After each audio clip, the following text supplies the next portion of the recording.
welcome to the Unprofessionals Podcast. I am privileged to be joined by Bleacher Report's lead writer for the Cleveland Cavaliers, Greg Swartz. You can find Greg on Twitter at CavsGregBR and read all of his fantastic content at BleacherReport.com. Greg, how are you? I'm good. Thanks for having me on tonight. Of course. I thought it was appropriate to have a Cleveland Cavaliers writer on because I think a lot of the narrative this season has been about the Golden State Warriors, as it should have been. They just won 73 games. But the most fascinating team going into the playoffs for me personally is the Cleveland Cavaliers. But before we get into some Cavs-specific stuff, what a fantastic regular season. Can you remember a regular season where there were this many interesting storylines, with the Warriors, Kobe, the Cavs, all culminating into somehow a really fun last night of the regular season? Can you remember a regular season this fun that's happened in a while? No, I really can't, and I think the fans have really backed it up too. The NBA just announced that they set a new attendance record, breaking the previous record from last year.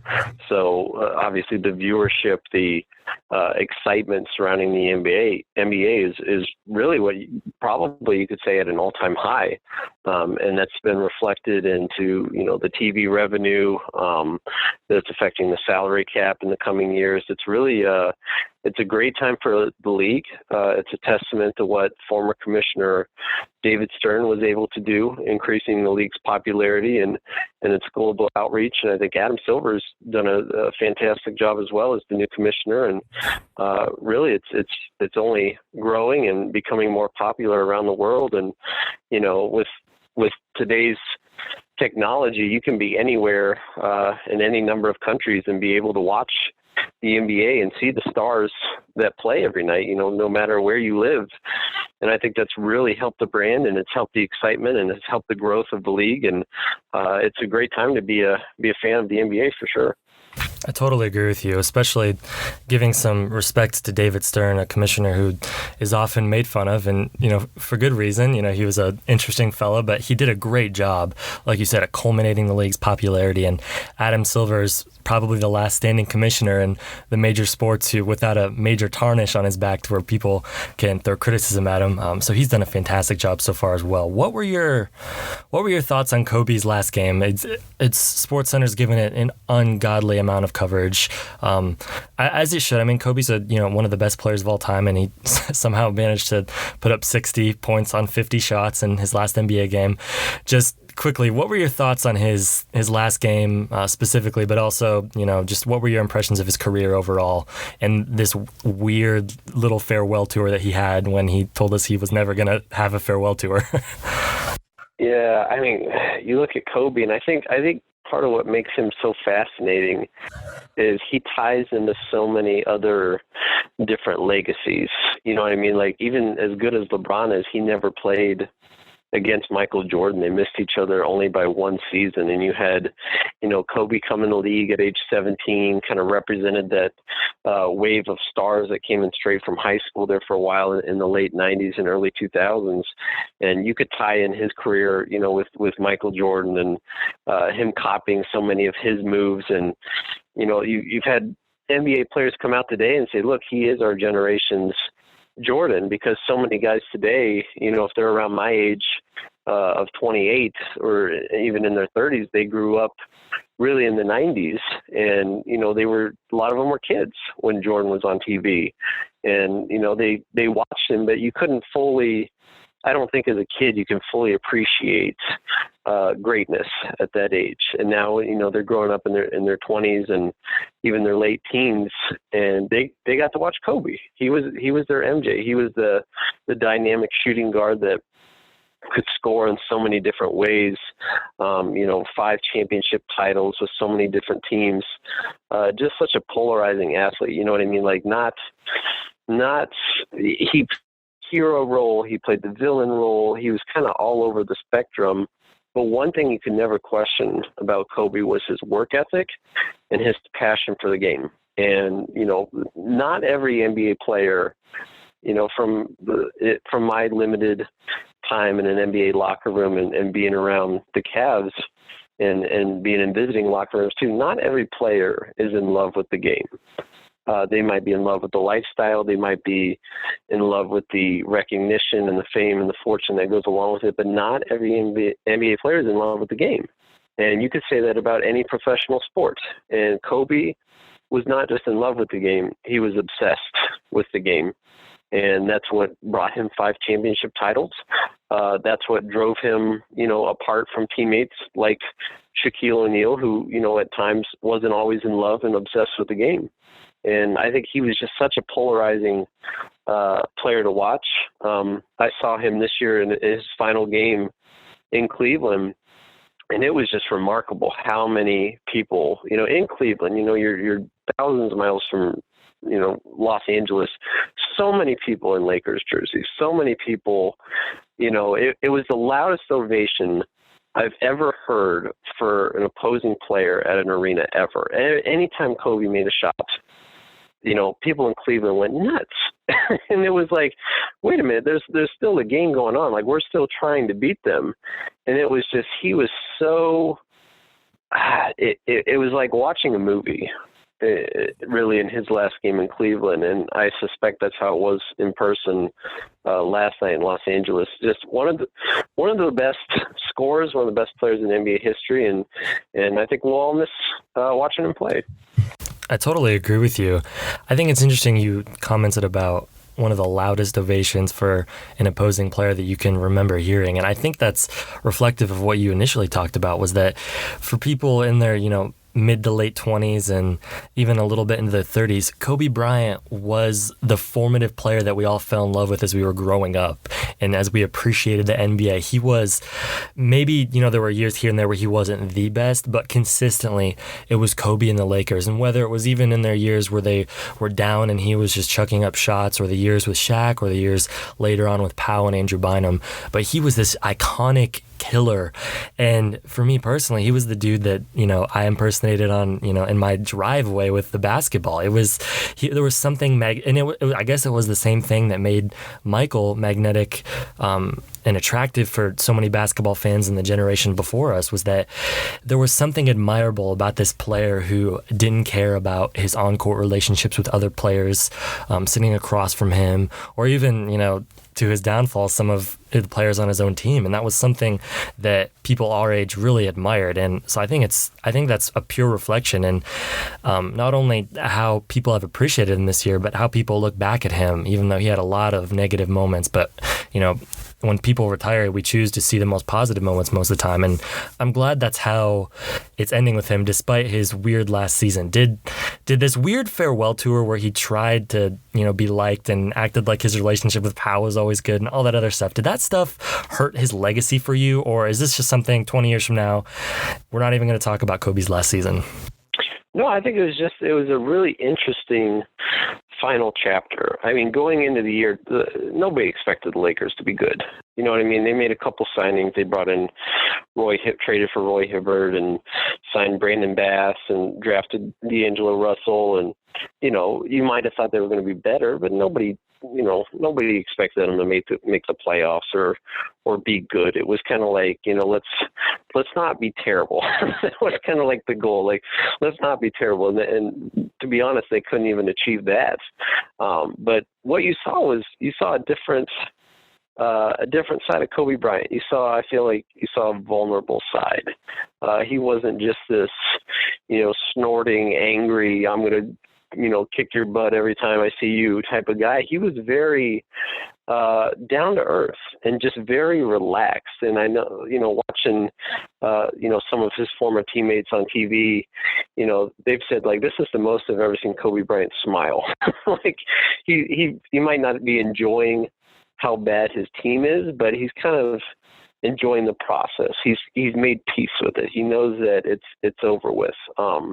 One thing that I feel like is always going to stick with me is after his final game in Cleveland, Coach Lue did his normal press conference, and he came in and talked for a while. And then, of course, everybody's like thinking, where's Kobe? Where's Kobe? We need to go talk to Kobe. And right after Coach Lue got done talking, one of the media relations people came in and said, Kobe's going to be in here in about 15 minutes. And they brought in, a Lakers backdrop to put up on the podium where he was going to sit. And I tell you what, normally I'm rushing off and I'm trying to find, a player to talk to, some quotes to grab. I did not leave that room because I knew this is it. I'm going to get a chance to talk to LeBron again. I'm going to get a chance to talk to Kyrie, to Kevin Love, all those guys again. I'm never going to get a chance to see Kobe Bryant, to listen to Kobe Bryant in person. I didn't leave the room. And I said, I'm not going to give up my seat. I knew there was going to be other people coming in. And sure enough, about 15, 20 minutes later, people start filling up the room. And I've got a second row seats in this press room. And we're waiting. And finally Kobe comes in, and he moved. I think he's 37 now. He moved like he was 57, or 67, or even 77. He moved so poorly. Like, you could tell his whole body was bothering him. And he came in and he sat down and he put a smile on his face and he answered question after question after question, to the point where one of the media contacts for the Lakers basically was trying to cut off the media, say, okay, one more question. And, rudely, of course, the reporters, kept asking. Kobe didn't look around. He didn't seem annoyed. He was just so happy sitting there answering these questions. And I feel like I'm always going to remember just how personable he was. And now that's not a representation of, his career, but just, he spent so much time in front of the camera. He was so well spoken. He was so happy to, not even give, one sentence answers. He would go on, and he would be very elaborate in his answering of any and all questions. And I was just so impressed by that. And, he was honest too. One reporter asked him, he said, what's the best part and the worst part about your farewell tour? And he said, the worst part is we suck. That got everybody to crack up a little bit. He was just very honest. We suck. And they did. The Lakers sucked this year, and there's no getting around that. But, he admitted, he's like, my ankles are killing me, my legs are killing me, my back's killing me. But he was very determined. He knows he's got a lot of fans, and he was very determined to go out there and perform for everybody. And, I'll never forget that press conference, and I was glad I was there to cover it and get to see him. And, record-wise, it wasn't the way he wanted to go out, but I think for the most part he enjoyed, the recognition and how the season went and how he got to go out on his own terms. And, the NBA is going to miss him. So you think this season of self-reflection by Kobe was something that wasn't just to try to some weird manipulative PR thing by him to try to go out looking good? You think this was legitimately like a self-reflection process by Kobe of, this is my last NBA season, and maybe, being nice wasn't like something that he intentionally did. It was just, I'm going to enjoy this, I'm going to appreciate the media, and just try to appreciate every aspect of the NBA in his last year? Yeah, because I think going into the year, before the season started, he didn't come out and announce, hey, this is it, guys. This is my last year. I don't remember the exact date, but we were, at least a couple weeks into the season. And by that time, the Lakers were obviously going downhill. I think his body was starting to tell him, hey, we've had so many surgeries and Achilles problems the last couple of years. Like, this has to be it. And I think at that point, where he looked at where the team was headed and he looked at where his body was headed, it was, do I, kind of pout and mope and, be sad about how this is ending, or do I just come out and say, hey, this is it. I'm retiring, and I'm going to enjoy playing at this place for the final time, and this place for the final time, and this place, and really kind of enjoy it. And I think that's what he did. And good for him for recognizing, hey, my body's telling me it's time. We're not close to competing for a championship. I'm not going to, kill my body out here. I've been doing it for 20 years, and I've had probably the greatest work ethic of any player in the league over that time. So I think it's time to call it quits, and good for him for recognizing that. That's very well put. We'll get to the Cavs in one moment, but give me your thoughts on the Warriors and 73 wins. I kind of went against my own standard with this season and talked about Kobe before the Warriors, and I feel like that's kind of been the standard of the news cycle this year. But just give me a sense of, in your mind, how insane it is that the Warriors broke one of the most, in my opinion, unbreakable records in sports, and they just won 73 games in an 82 NBA game season. Yeah, it's absolutely insane. I was 8 years old when the Bulls won 72, so I don't really remember it that well. I remember watching them, but that's a record that you don't think is ever going to be broken. I mean, I don't even think people really talked about it maybe until last year when Golden State won 67. And everybody's like, oh, could they do it? Could they do it? But then coming in the season, they weren't even the favorites to win it all. Cleveland was the favorite in Vegas to win it all. And the annual GM poll before the season, they had Cleveland 1, San Antonio 2, Golden State 3.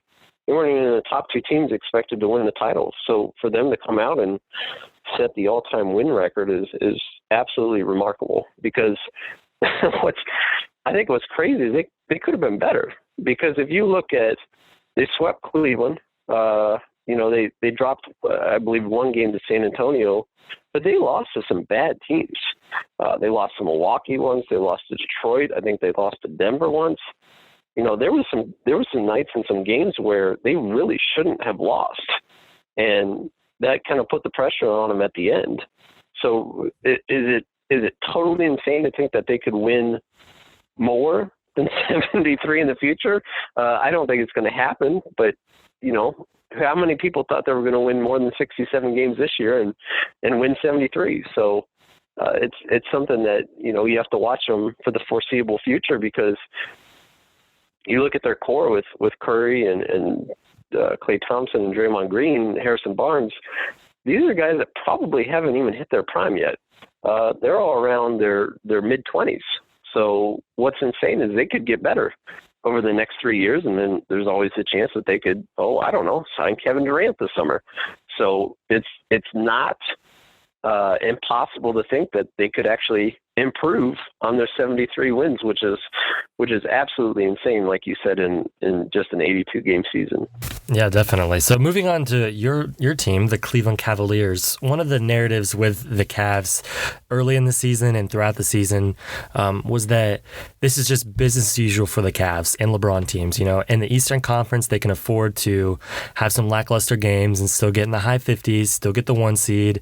And even though there's a little dysfunction, come playoff time, it's LeBron and it's Kyrie and it's Kevin Love, and they'll be fine. Was in fact this just a normal LeBron and Cavs season or not?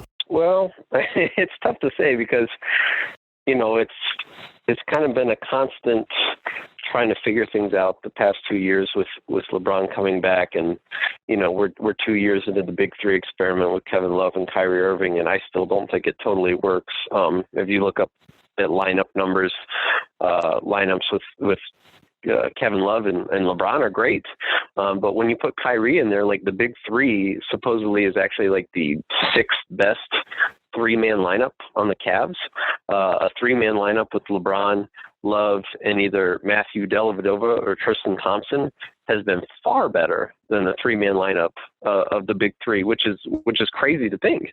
Part of that is Kyrie doesn't exactly get other people involved, and his defense leaves a lot to be desired. So if you talk about a normal LeBron season, a lot of things point to that. Yes, they were a top seed in the conference. They won 55-plus games. And, at the same time, I think with LeBron, nobody really cares what he does in the regular season anymore. Who cares what Michael Jordan did in the regular season? Nobody, outside of the 72-win season, nobody could really tell you a lot about their regular seasons. It was, Mike won 6 championships. And now the pressure's on LeBron, because, I talked to a scout the other day for an Eastern Conference rival, and he said that everybody in his team is in the playoffs right now. And he was very honest with me. He said, everybody expects Cleveland to just cruise through the East into the finals. And he said, I think they will too. And he's employed by another team that's in the playoffs right now in the Eastern Conference. and basically said that the Cavs are going to cruise through, and I think that's what they're going to do. I think they got bored in the regular season. I know Kevin Love made comments about, I think it was early March, late February, that, part of him wishes that they could just fast forward to the playoffs, because what more do they have to prove? At that point, they were done playing Golden State. They were done playing San Antonio. They had, I think, one game left against the Clippers, and that was it. So you didn't have a lot of good regular season games left, and I think everybody was getting bored. Everybody was looking forward to the playoffs. But here's the question. Now can you flip the switch? Now can you really lock in, like your fans and everybody following the team expected you to do at times during the regular season that never really came? So it's going to be a struggle for them, because I feel like they kind of sleepwalked through part of the regular season. But, if you look at the roster, they've got the talent to potentially win a title.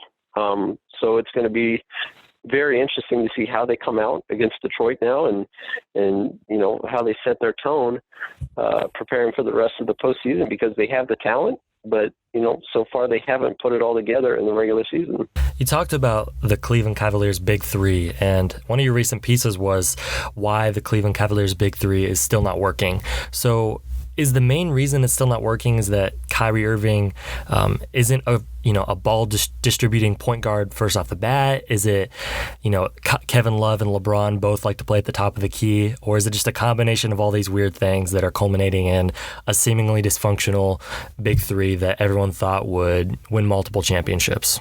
I think most of the problem has to do with Kyrie Irving, which is weird, because last year we would have said Kevin Love, because Kyrie and LeBron seemed to get along so great. Kyrie shot over 41% from three. His field goal percentage was up. His scoring was up over 21 points a game last year. He had the one game against San Antonio where he dropped 57 points, the most points ever scored against a Greg Popovich-led team.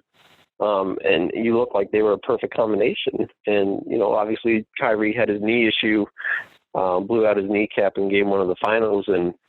But still, he came back this year and he had stretches, 10-game stretches where he would shoot over 40% from three, and he would have 10-game stretches where he would be in the 20s. And he ended the season right around 31%, which is by far his career low. He's always been a good shooter. His form has always been good.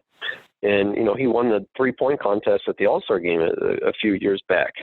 And for whatever reason, it could have been his recovering from knee injury. It could have been his, off-court relationship drama that's been well documented. I don't know for sure what it is, but at this point in time, you can't look at the numbers and say that the Big Three is a good fit right now. Kevin Love fits well with LeBron and what he wants to do. The Cavs offense is much improved when Kevin Love is on the floor.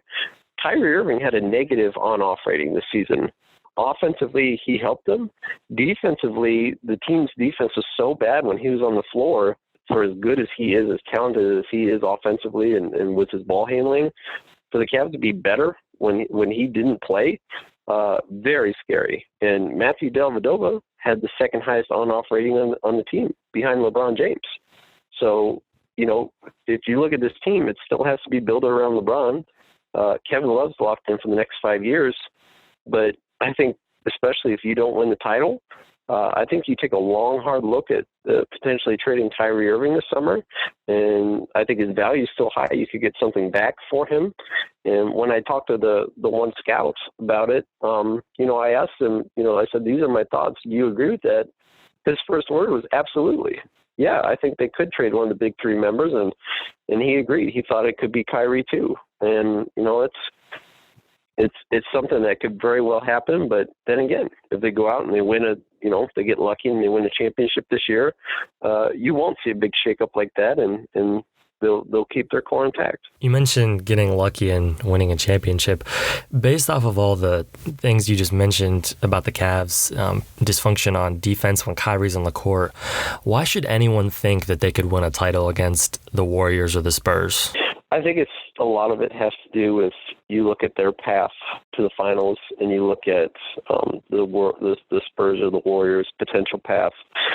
The Cavs are going to play Detroit in the first round, and then I think they're probably going to play I see them I see them meeting up with Miami at some point, and then the only other teams that would even pose a threat to them are Atlanta and Boston, and one of the two of them is going to eliminate the other one in the first round.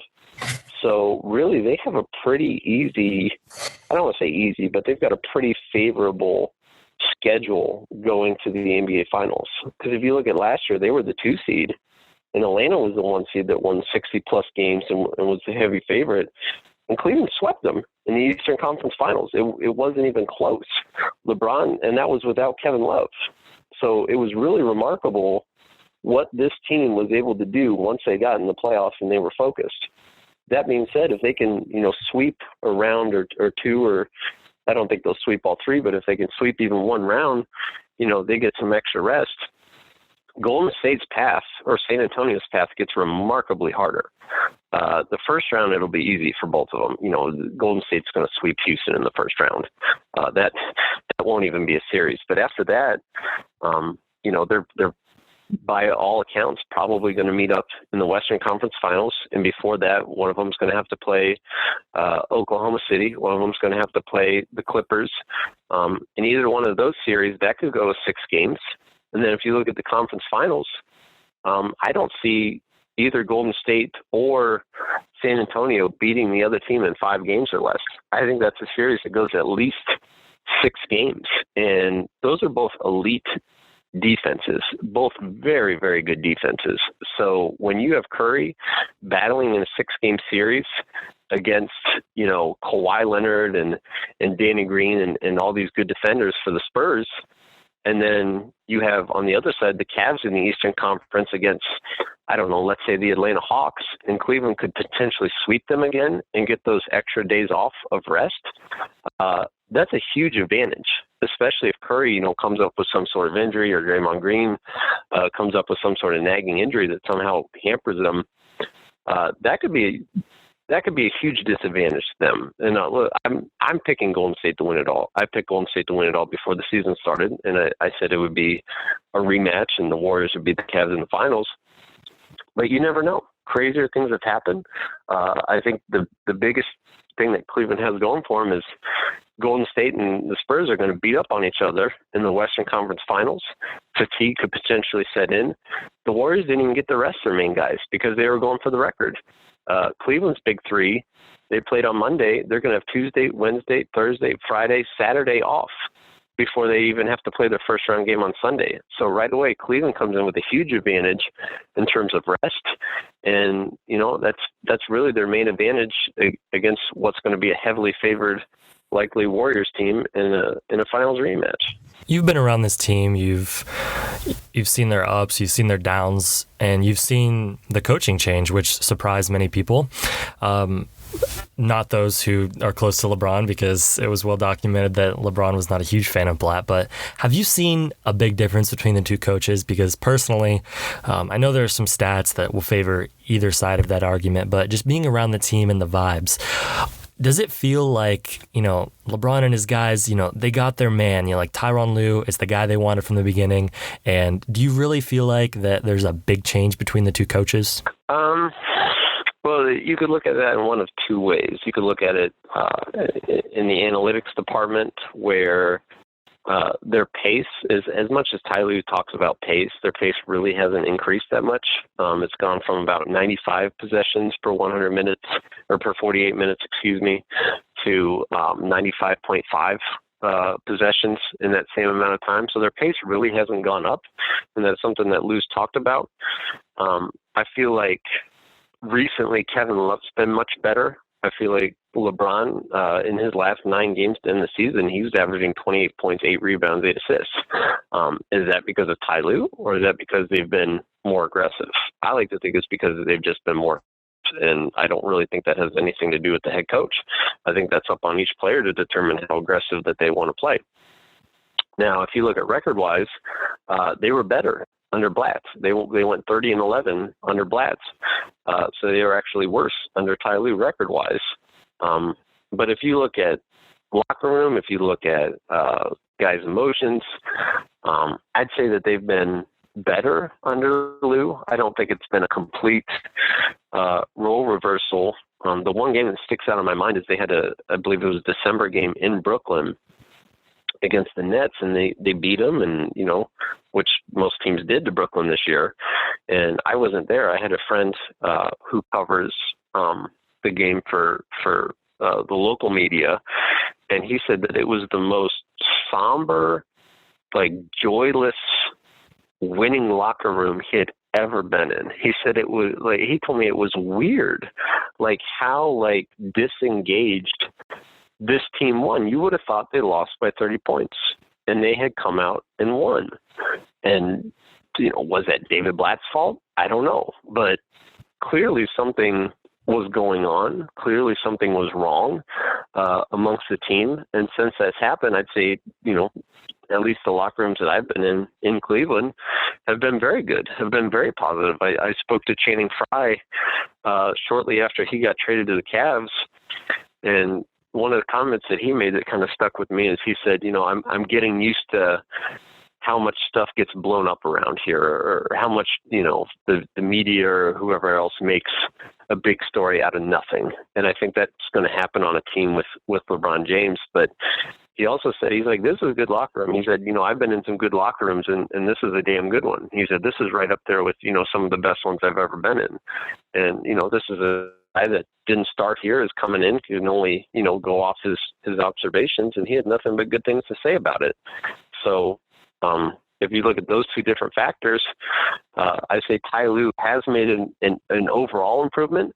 If they could continue to play with the pace that he wants them to play with, because when they get in transition, they have the highest transition field goal percentage of any team in the NBA. They're second in points per possession, behind the Toronto Raptors, 1.21 to 1.2 in terms of fast break points of any team in the NBA. Number two in points per possession, number one in field goal percentage, but they're only 13th or 15th in percentage of their offense that comes from transition. So if they would really buy into what Lou wants to do and push in transition and really try to get those open baskets with LeBron and Kyrie and love throwing those outlet passes, they could be an elite team. And maybe we'll see that during the playoffs. Maybe we won't. But heading forward, I feel good about Ty Lue as the head coach, and I think no matter what happens this year, he'll be back for next year with them. You talked about Channing Frye and the Cavs locker room. That was one of the most well-documented things about the Cavs this year, was that they had some weird chemistry problems. And some of it was media-generated, yes, but some of it was also generated by LeBron with, some of the weird stuff he did through Twitter, and then the interview with Howard Beck where he talked about playing with all of his friends. And it kind of felt like a weird shot against Kyrie. I don't know if people, are reading too much into that. But some of the stuff has obviously been media generated, but some of it feels like it's actually real. So you would know better than most people. Have there actually been weird vibes around LeBron's view of his teammates and around the team specifically, both before and after Blatt? Really, I don't think it's been a head coach thing. I thought the beginning of the year, LeBron was such a fantastic teammate and leader. And by that, I mean he threw his own Halloween party, and he invited all his teammates there, and he dressed up as Prince in karaoke, and he had Kevin Love there dressed as Jackie Moon, and J.R. Smith was there, and Kyrie was there, and Mo Williams was there, and really I think just about all of the team was there. And it might be something stupid, it's just a Halloween party, but I thought that was cool. You know what I mean? Like, he went out of his way, he organized this, he didn't just have his Akron buddies or his business partners. He invited his teammates to it, and they got in the spirit and they joined it. He did the Movember movement where they all grew mustaches together, and that was an interesting look for him. But again, that was something that he organized before the season started. He was in Miami, and he invited guys down there, and most of the team showed up to that. And I thought, what a great thing by LeBron to come out and do that. And as the year went on, you didn't see that as much. Maybe he was doing these things behind the scenes and it didn't get reported, but there was no parties. There was no team movement. There was no team bowling trip like they had last year. You just didn't hear any of these unifying events that occurred. And then when Ty Lue took over, he made comments about how Kyrie and Kevin Love need to stop worrying about their brand, because if the team wins, then everybody's brand goes up. And it's definitely a concern, because you look at Kyrie, who's just turned 24, and Kevin Love, who's 27. Yeah, they got their max deals, but they're at the height of their pinnacle, or starting to get into the pinnacle of their marketing careers too. And trust me, every NBA player is out there is looking to make money beyond his own salary, and good for them if they want to do that. But when that gets in the way of winning, I think there's a problem. And when LeBron was organizing all these team activities, you didn't hear about anybody worrying about their brand or worrying about their endorsements or anything like that. It was just them enjoying each other's company and enjoying the team. And as the year went on, you didn't see that. And then LeBron sending out these weird cryptic tweets about, how trust and, we can know what's each other's thinking and we don't have to say a word. And, just this weird stuff that was kind of like almost throwing shade at his own teammates. And a lot of this came out when they were playing the Miami Heat, and they were in Miami and they lost the Heat by 21. There was a stretch where they had 3 days off in a row, and LeBron got on a plane and went down to Miami and worked out with Dwayne Wade. I kind of had a problem with that.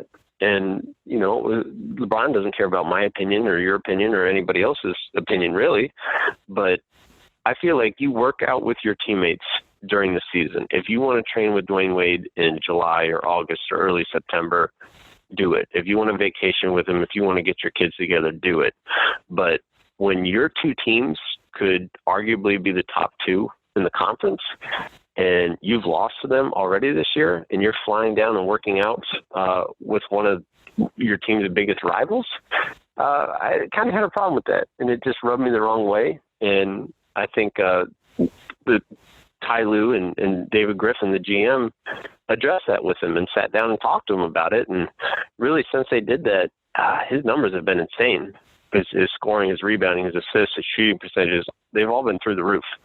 And hopefully we see a new focused LeBron, one that, playing these team get-togethers and events, because that's really a great opportunity to build chemistry. And I wish we would have seen more of it throughout the year. And correct me if I'm wrong, but was the Miami trip before the Howard Beck interview where he talked about playing with CP3 and all those guys? Howard Beck, he talked to LeBron during the All-Star break, so that would have been about mid-February. The article came out approximately 6 weeks after that, and at that point, I think he had already been in Miami. So when Beck had done the interview with him, that was before he had made his Miami trip. Okay, I gotcha. Okay, so that fits with the potential timeline for them getting it all together. One of the things that you wrote about as well that was really good, you talked the title of the piece was "The NBA Playoffs Will Decide Who the Cleveland Cavaliers Actually Are." And it was a really good piece, and I suggest everyone goes and checks that out. But who do you think the Cleveland Cavaliers are, just as, a Cavaliers fan? Who do you think they are at their core? I don't know. That's the scary thing. I watch this team night in and night out. I'm around them. I'm in the locker room with them. I talk to the players. I don't know who they are, and that was, that's really what I wanted to ask Lou about. I said, what is this team's identity? Because if you looked in the playoffs last year, they lost Kevin Love. Kyrie Irving got hurt in the first round, and he was hobbled and missed games here and there. And even the first game that they played against Chicago in the second round, they tried going small, and they had LeBron at power forward, and they put Mike Miller in the starting lineup, who, if you watch Mike Miller last year, was god-awful and couldn't move, and they lost. And the second game, they took Mike Miller out. They put Tristan Thompson in the starting lineup, and you had Iman Shumpert starting at shooting guard after J.R. Smith had started all year, and this time J.R. Smith was suspended for his smacking of Jay Crowder in the face the round before. So all of a sudden you look at this lineup, and you've got a lot of Matthew Dellavedova point guard. You've got Shumpert at shooting guard. You've got LeBron. You've got You've got Timofey Mozgov, who at that time was playing excellent basketball. All of a sudden, you're like, wow, this is a really good defensive starting five. We lost some of our shooting. We lost some of our offensive playmaking.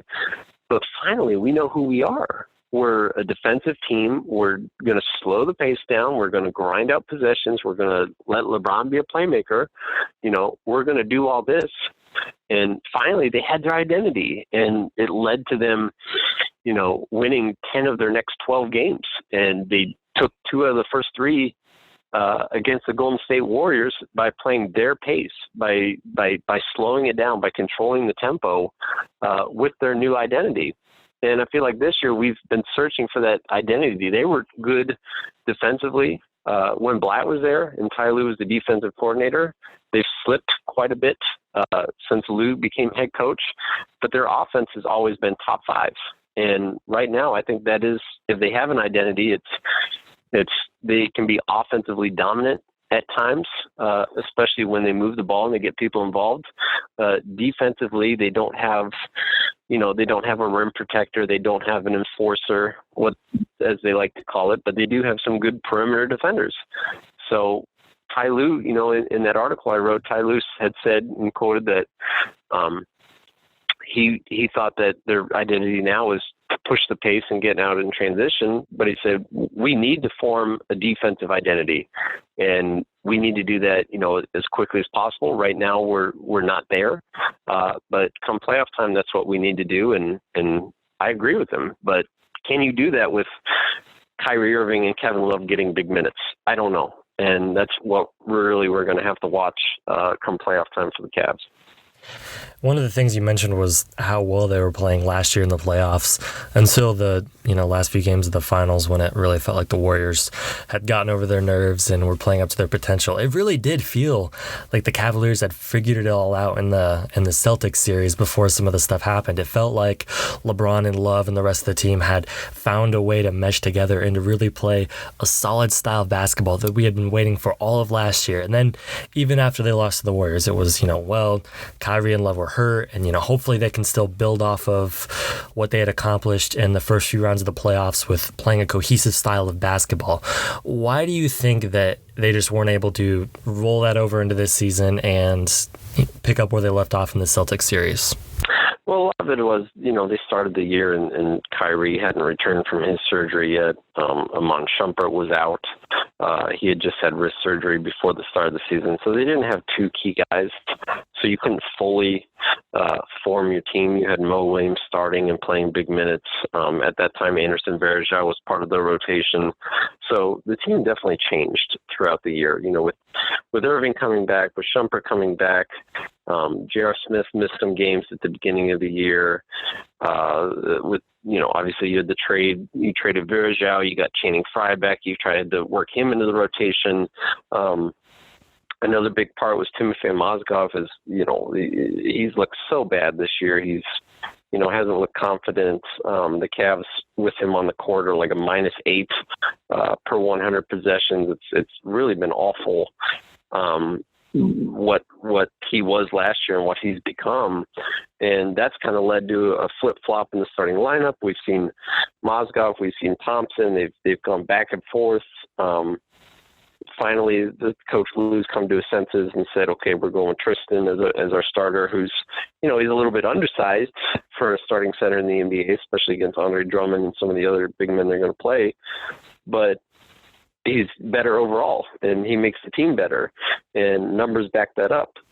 So much turmoil. If you just would have came into training camp with that same 5 that you had from the Celtics series in the same bench, I think you might have seen that.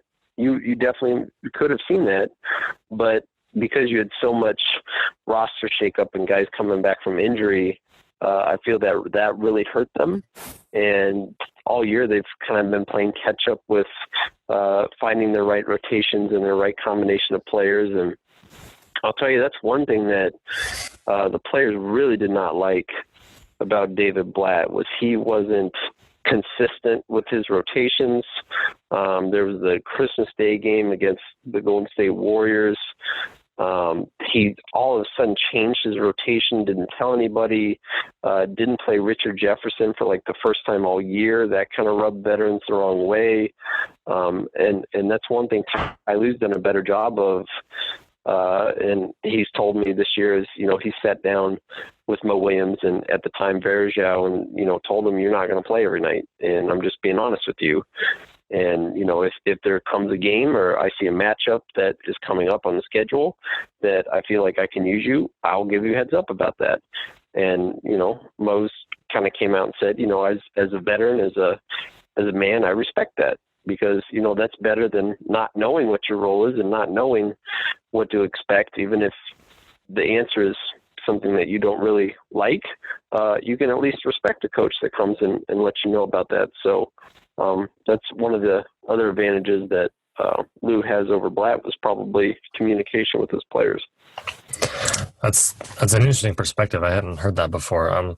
So getting to the playoffs, is there any team in the East besides perhaps a Toronto? Is there a surprise team in the East that we're not thinking of that has a chance to potentially push the Cavs or the Raptors in a series and make things more interesting than the typical chalk that we're looking at?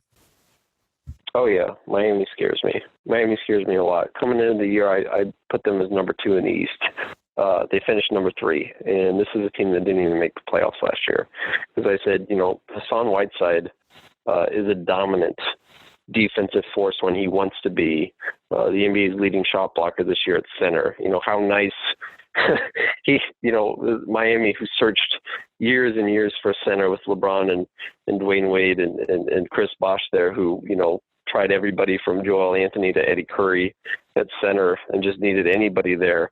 All of a sudden LeBron leaves and now Hassan Whiteside emerges as the center they needed. They signed Joe Johnson, one of the best moves that I can remember any team's made, either at a trade deadline or a buyout in recent years. He's been fantastic for them. If you get Dwayne Wade healthy and playing at a good level, and Goran Dragic is finally fitting in, and they've had a couple rookies there that have done a great job for them this year. That's definitely a team that scares me because Cleveland this year and last year has not played well on the road in Miami. And I think a lot of it is, you look at LeBron.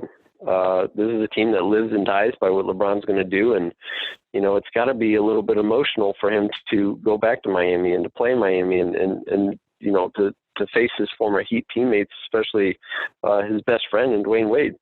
So that is the number 1 team. I will take a 7-game series with the Toronto Raptors over the Heat any day. The Heat are the only team that Cleveland could play in the East that even remotely scares me. I don't care about Toronto. I don't care about Boston. I don't care about Atlanta. They do not scare me at all. If they play the Miami Heat, that is the only team in the East that could knock them out, and I really hope that they don't have to face them. I'm not going to lie, as a Pistons fan, I'm horrified to hear you say that you're not scared of the Detroit Stan Van Gundy coach Pistons in the first round. Yeah, sorry. I'm not, the Pistons, look, they're 3-1 against the Cavs this year. I'll say that. Detroit's 3-1 against Cleveland, and there's certainly some matchup problems there, but I think everybody would be pretty surprised if Detroit gave Cleveland a serious problem. I think they're going to see the wrath of playoff LeBron here pretty well. But look, Stan Van Gundy, he's beat Cleveland and LeBron in the playoff series before. So I guess crazier things have happened, right? Yeah, playoff LeBron kind of terrifies me out of making a potential 50-1 bet on the Pistons to reach the finals. So moving on to the Western Conference, is there any team besides the Thunder that could potentially push the Spurs or the Warriors, or are the Thunder the only outside shot? Maybe the Clippers. That would be the only other team that you would potentially look at. The top of the West is so good. The bottom of the West is not so good. You've got Houston that has to be the most frustrating team in the NBA with how inconsistent they are and their lack of focus and defense. And Memphis is, basically playing Y League players now with how many injuries that they've had. And Portland has been a nice surprise this year, but I don't think anybody really considers them as a threat to come out of the first round. So really, you look at the Clippers, if they're playing their best potential basketball, maybe they could steal a couple games from one of the top teams, but ultimately I don't think they could win a series. Oklahoma City's the wild card, and they've got two of the top 5 players on the planet. Russell Westbrook is simply amazing. I really don't know who's better between him and Kevin Durant. Up until this year, I would have said, for Kevin Durant, he's won an MVP. This year, I don't know. Westbrook can just impact the game in so many different ways, and he's so athletic.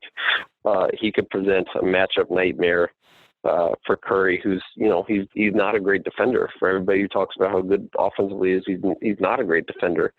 So that's one team. That's really the only team, the wild card, that could throw a monkey wrench in the Spurs of the Warriors' plans. But I don't see any Western Conference Finals that doesn't end up with San Antonio and Golden State in it. I just don't see it happening. I completely agree with you, especially after a regular season in which I think Pop really learned from his mistakes last year. He took the resting thing to a whole new level, and it cost them in the playoffs. And this year, they obviously they stuck to that Spurs philosophy, rightly so, and we're still really smart. But they won a ridiculous amount of games, and they have the 2 seed, and they're going to have home court advantage against the Grizzlies and in the second round against likely the Thunder. So I was really impressed with how Pop handled it, and obviously another great coaching year by him. So you mentioned your prediction earlier of Cavaliers against the Warriors in the finals. Wrapping up, give me a scenario in which the Cavaliers beat the Warriors. What has to happen? It's funny. I asked a scout the same thing a couple of weeks ago. I said, what would have to happen? He said, basically the big 3 would have to be at the top of their games. You'd have to have outstanding individual performances from each of the big 3 members. And, I completely agree with him there. But, the Warriors bench is so good. And the Cavs bench has been good at times. And there's been other games where, they've done next to nothing, giving you next to nothing. So I think you need a huge contribution off the bench as well. And that's Matthew Dellavedova, that's Iman Shumpert, that's Channing Frye. And to be quite honest, I don't know if they go deeper than that. I wouldn't be surprised if Coach Lue didn't even play Timofey Mozgov. I wouldn't be surprised if he didn't even play Mo Williams or Richard Jefferson. You see rotations in the playoffs, they get shorter. The stars play bigger minutes. And, I go back to the beginning of our conversation where Cleveland has a huge advantage in terms of rest and probably player health. Because of the rest that they've been able to get their stars down the stretch of the regular season. Golden State didn't get to do that because they were pursuing their 73 wins and ultimately got it. Good for them. But that's got to hurt them because, as Kerr's alluded to, he left it up to the players if they wanted to rest or if they wanted to chase 73. They chased 73 and they got it. Great for them. But that hurts them for a potential playoff run. And if you have a Spurs-Warriors Western Conference Finals that goes 7 games, and let's say Cleveland ends up playing Atlanta or somebody in their conference finals and sweeps them like they did last year, and they're waiting a week before the finals to rest and get ready and game plan, that would be the one scenario where I see Cleveland could win. But if that doesn't happen and both teams get in the finals at relatively the same time and with the same amount of rest, I still think Golden State's going to win.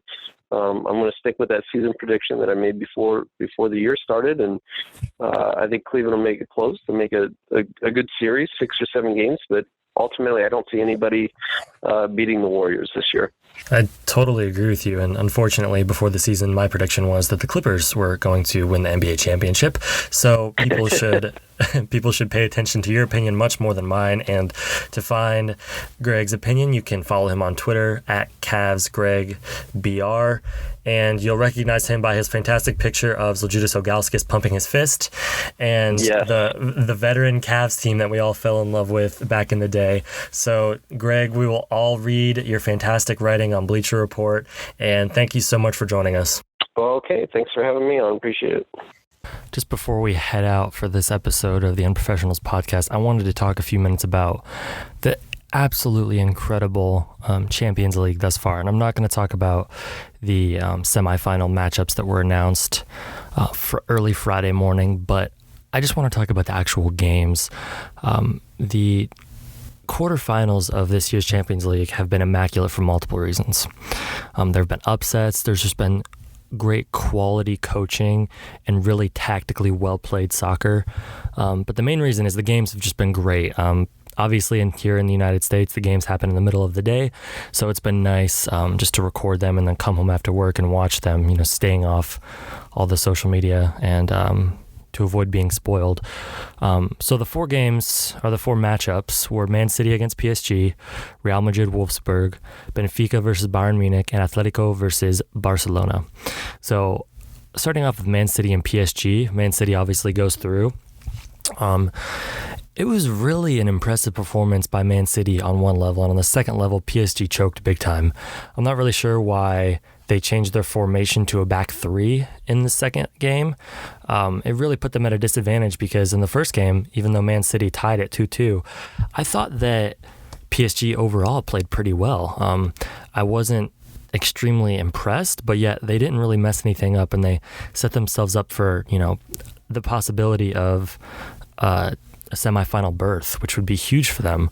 But Man City just came out, and as soon as Sergio Aguero missed that penalty, I thought, oh, this is the old Manchester City. They're going to choke it away. And then just the class and the quality of Kevin De Bruyne in that first touch, you knew he was going to take a shot, but I had no idea that he would be able to curl that ball in. And I should have known because he's an unbelievable midfielder, but it just seemed to go against the way Manchester City's luck has gone. And I thought as soon as he took that shot, well, he's going to miss it, and then PSG are going to come down and score, and it's going to be over. And no, Manchester City walked off that field and their first semifinal Champions League berth. And it's really, honestly, even as a Chelsea fan, I'm really glad to see it because I respect a lot of those Manchester City players like Sergio Aguero, Raheem Sterling, David Silva, Kevin De Bruyne. Obviously, there's some that I don't like, Yaya Toure, Vincent Kompany, but overall, it's just a really hardworking team and a lot of money put into that. So I'm glad to see Manuel Pellegrini in his final year as City coach get a semifinal berth in the Champions League. Another game, the second matchup that I want to discuss is Wolfsburg and Real Madrid. The weirdest first game in that draw where Wolfsburg won 2-0 and Real Madrid were absolutely awful. They did not reflect the style of their coach, Zinedine Zidane, and they did not reflect the style that they have put together as just not a great team, I would say, but just a really solid team when they're playing at their best.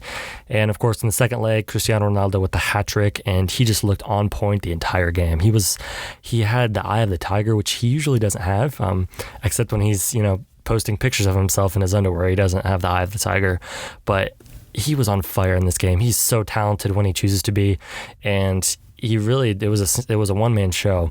So Real Madrid and Man City went through on Tuesday, and Wednesday was really just one of the best days of soccer I can remember in a long time.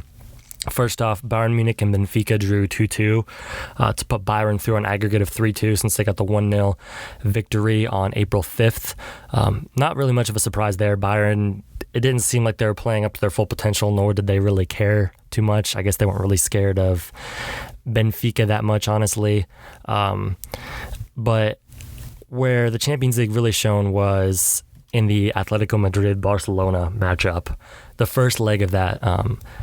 the first game between those two was a 2-1 Barcelona victory, but it was one of the most well-played, from a certain perspective, and entertaining games of soccer that I can remember in a long time. Fernando Torres put Atletico Madrid up 1-0 and then immediately proceeded to get himself sent off, and Atletico were down to 10 men for the rest of the game. And of course, Barcelona, Luis Suarez put 2 past the Atletico Madrid team, and they won 2-1. So going into the Spanish capital, they obviously had an advantage, even though Atletico had the away goal, which would be huge in the game yesterday. So the game yesterday was really a game in which you could see it go two ways. After Atletico put the first one past Barcelona to give themselves the advantage with the away goal, every other game this year between Barcelona and Atletico Madrid had ended 2-1 favorite to Barcelona after Atletico had gone up 1-0. So it could have been par for the course, and this could have been the classic example of Atletico is able to put one past Barcelona early, semi-early, and then the rest of the game they're defending against the best front three currently and maybe of all time. So you really felt as soon as they went up 1-0, you're like, oh great, now they're going to have to defend for 70 minutes, and Barcelona, they're going to score, and as soon as they score, they're going to be up, and it's going to be over. But that's not how it ended up. For the second time in 3 years, Atletico Madrid put Barcelona out of the Champions League and did it in really just a quality way. Granted, there were a couple iffy calls there at the end with Iniesta not being sent off, and then right at the other end, Iniesta not getting the penalty for the handball on Atletico Madrid. But overall, I was just so impressed by the way Atletico Madrid set up their defense and really just played solidly as one unit, as a team. And it's really great to see the way they played after kind of a jumbled first leg in the Camp Nou.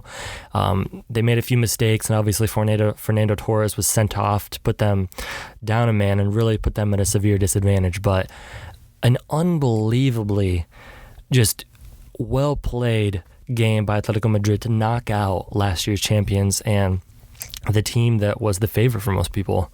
So it was just a really amazing quarterfinal in the Champions League, and the semifinals should be just as good with Atletico Madrid, Bayern Munich, Real Madrid, and Manchester City. Two teams in Manchester City and Atletico Madrid that I would not have predicted to be in the last four, and then obviously Real Madrid and Bayern Munich, two teams that most people would predict to be in the last four. So it's certainly going to be fascinating now that the favorites Barcelona are out, and there is a clear opening for whoever out of those last four teams wants to take it.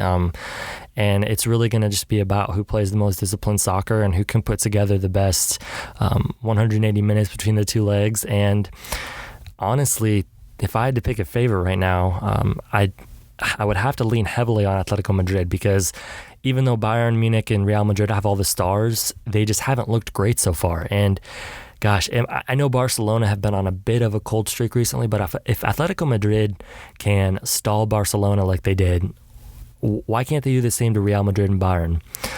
So that's the team that is the favorite to me. Obviously, Real Madrid and Bayern have the money. Manchester City does as well. So it'll just be a really fascinating semifinal with a lot of different storylines, and certainly a great final coming up. Thank you to Greg Swartz for joining me today to talk NBA, and I hope you, if you did stick around for the bit of the soccer talk, thank you for sticking around, and thank you for listening to the Unprofessionals Podcast. You guys can check us out on all the social media at Unprofession. Visit us at unprofession.com. Subscribe on iTunes or SoundCloud, whichever is your favorite podcasting utility, and we will talk to you next time. All right, thanks.